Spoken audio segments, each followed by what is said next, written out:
माझं नाव भिक्का मोहन चव्हाण.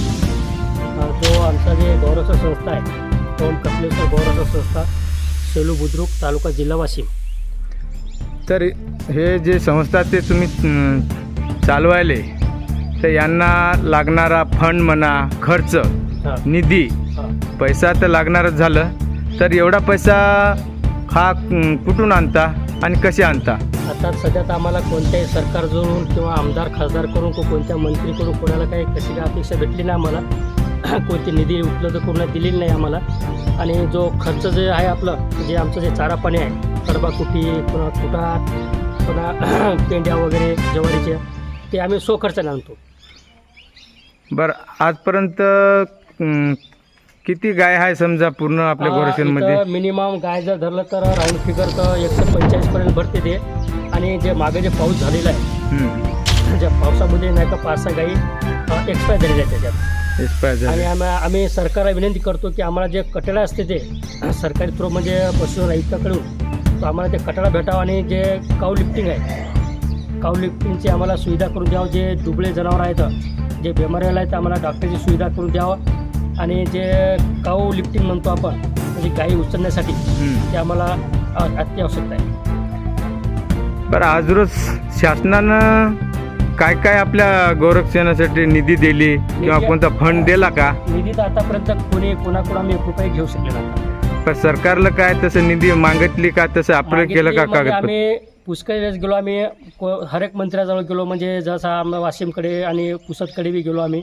आणि मंत्र्याचं काय नाव सांगू शकत नाही मी. म्हणजे कसं याच्यात काय राजकारणाचा विषय नाही. गौरक्षण संस्था आहे आणि एक गौमाता जे आहे गौमातावर आपली जे धरती माता आहे ते चालून राहिली.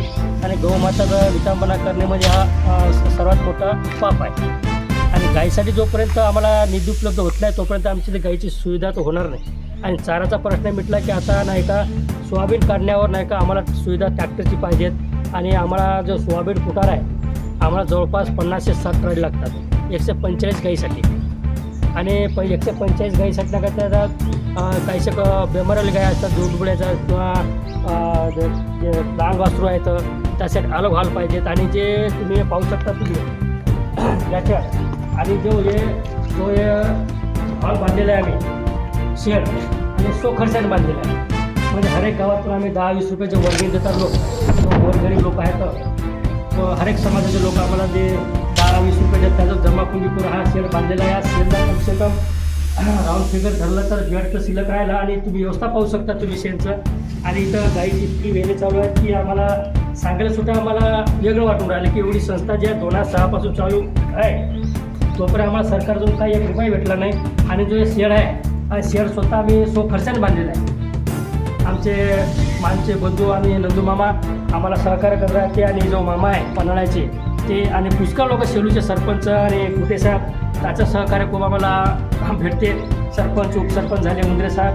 आणि त्याच्यामुळे आम्हाला जे डेव्हलपमेंट आहे देवदरीचं त्याच्या थ्रू आम्हाला होऊन राहिलं. पण जितकं आहे त्याच्या जितकं प्रयत्न चालू आम्ही तितके बी आम्ही प्रयत्न करू. ते आम्हाला खूप सपोर्ट करतात कुटे साहेब आणि उंदरे साहेब. आणि जो शेअरचं काम राहिलेलं बाकीचे 25-30 लाख रुपये लागले सभा मंडपाला.